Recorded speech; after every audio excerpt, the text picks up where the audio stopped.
Hey y'all, it's me, Ash-Lo, aka the Fake Reporter, and I am back to do my recap review on Greenleaf Season 5, Episode 2.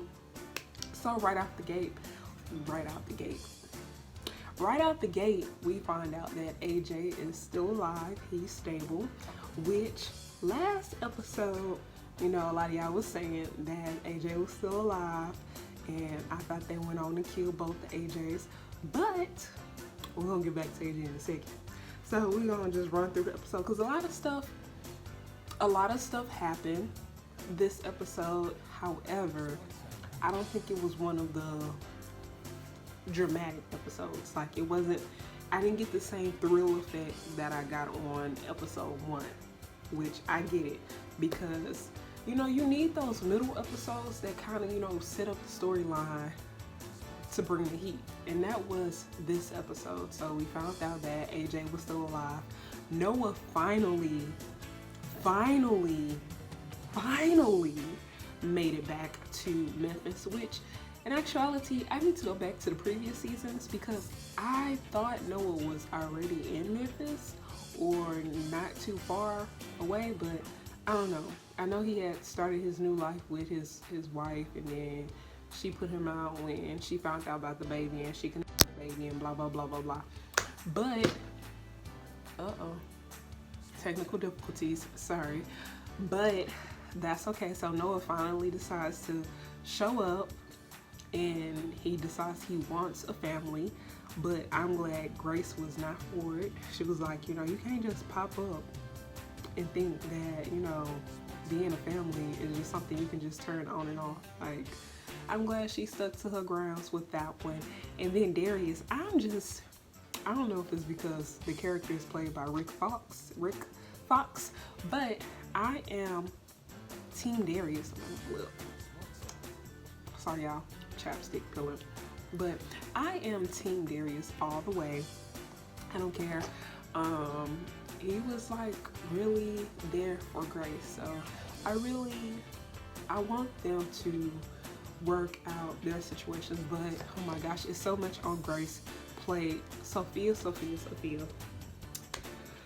Who child? So Sophia out there sending out little titty pics, and Nikki probably more than likely the one that put Sophia little titties all on the gram or social media.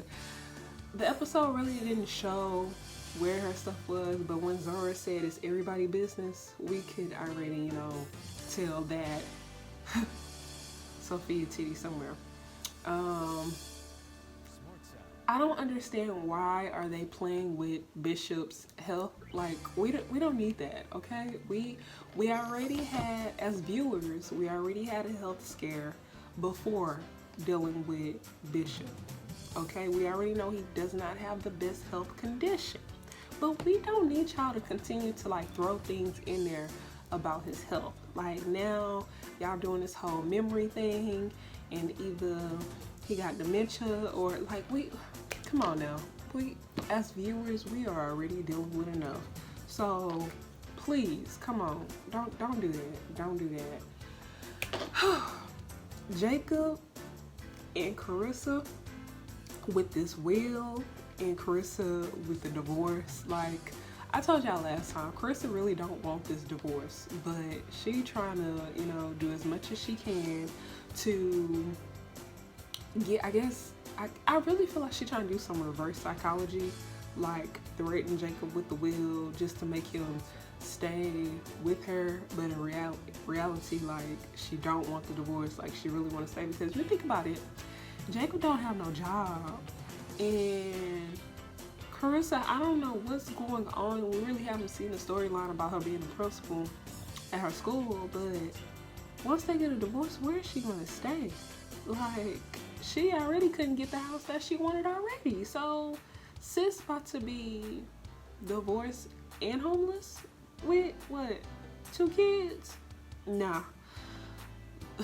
Zora was on chill. She was on chill this episode, so I have nothing to say. I just think her and Sophia are so cute together. Like, they get mad at each other, but I think at the end of the day, Zoros still have her cousin back. And I think that's like they have a real teenage dynamic. Like, they have that real, like, close cousins, sisterly, dynamic. So I like that. Zora is also smart because she's figuring out that her parents are getting a divorce. But I don't like the fact that Carissa is making it seem like it's Jacob's fault. Like, I don't like that. And I think Zora is at an age where they can be honest with her, but then also I don't have kids of my own, so I don't know. It would take people and I've never been married either. So I think married people or those that went through a divorce would have a different point of view when it comes to that and the right time to tell the kids. But I think I don't know, I believe in honesty, so it may be too soon with this being a TV show. They may not end up getting the divorce. Jacob may be on Carissa's side. I don't know how that's gonna play out. Charity, Judy, and Phil, they are just a hot mess. It's like, I find myself trying to have empathy for Charity, but then it's moments like when she took the letter to Grace, and I really feel like Charity had the best intentions. It just wrong timing, just wrong timing. And I feel like Charity is just trying to find her place with her family, but then at the same time, it's like, I don't know. Charity is just one of those, you just really gotta keep your eye out on. Like, she just, I don't know. Her vibe ain't right. And she needs to recenter herself with God, because the way she be acting, I just be like, Charity, I really want to like you, but you just be doing some stuff that just got me like, really, sis? Really? But anywho, Lady Mae and Mavis, I don't know if they're gonna bring Aunt Mavis back, which is played by Greenleaf. So I feel like they're gonna bring her back since it's her bar, her club, that they kind of want to change to church, but I don't know. But let's fast forward, okay? Because this episode, like I said, was, before we fast forward, Baisley. Y'all, they killed Baisley.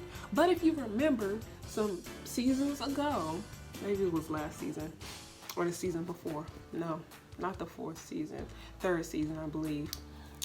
Some people was following Baisley, so they end up, sorry for the smack, so they end up basically killing him.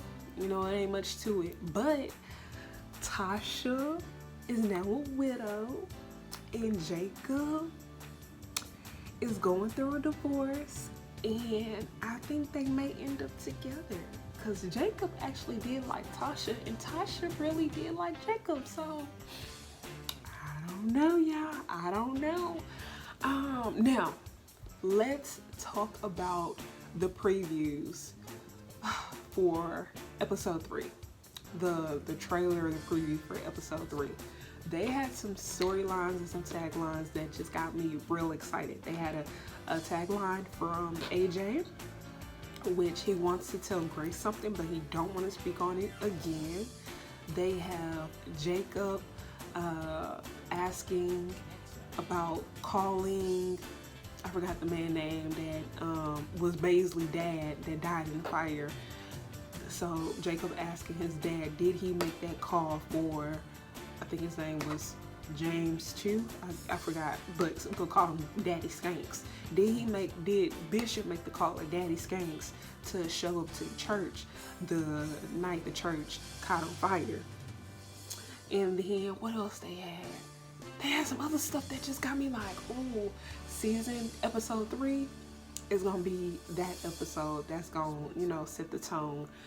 And I'm just excited. Like, I just want Greenleaf to keep bringing us the storylines. I think Nikki and what's his name, Dante, they're gonna end up getting together. Sophia's gonna be in her feelings, but I think Sophia may do something to Devontae or Dante or whatever his name is, little basketball boy. She gonna do something like maybe slap him or put him on blast on social media. I don't know, you know, them teenagers and them very young adults, you know, so emotional. Zora is gonna be mad at her dad, but then I believe Carissa may have that conversation with Zora now that they're starting to talk again. AJ, my predictions is AJ is gonna tell Grace that he's not her real son. The guy from the church, the white pastor ended up calling Grace. So Grace gonna look into, I wrote that name down too, y'all. Y'all give me a second. Give me a second. How am I on Grace is going to call Eden Bell Lending. She gonna call her, she gonna figure out what Eden Bell Lending have to do with either Harmony and Hope, or why they don't want to talk about, do the story with Darius, and Darius is Rick Fox, y'all. So I think, oh yeah, and Darius was jealous. Darius was jealous finding out that Noah was coming back, but I like how Grace handled the situation.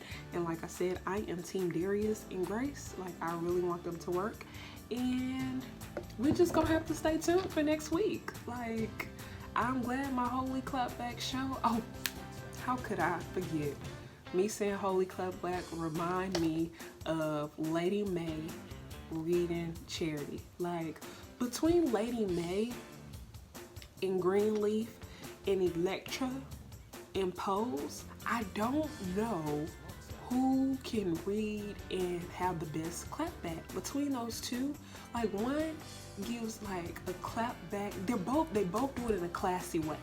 Like, they both do it in a classy way. But Lady Mae, her clapbacks be biblical, and that you really be having to think about it. But Electra's, her clapbacks be like real bougie. They both be kind of bougie though. I don't know, but between them two, I don't know. Like, I don't want to make either one of them mad, Lady Mae or Electra, because I feel like they would just read me and have me in my feelings. But y'all let me know what y'all feel about episode 2 of season 5 of Greenleaf.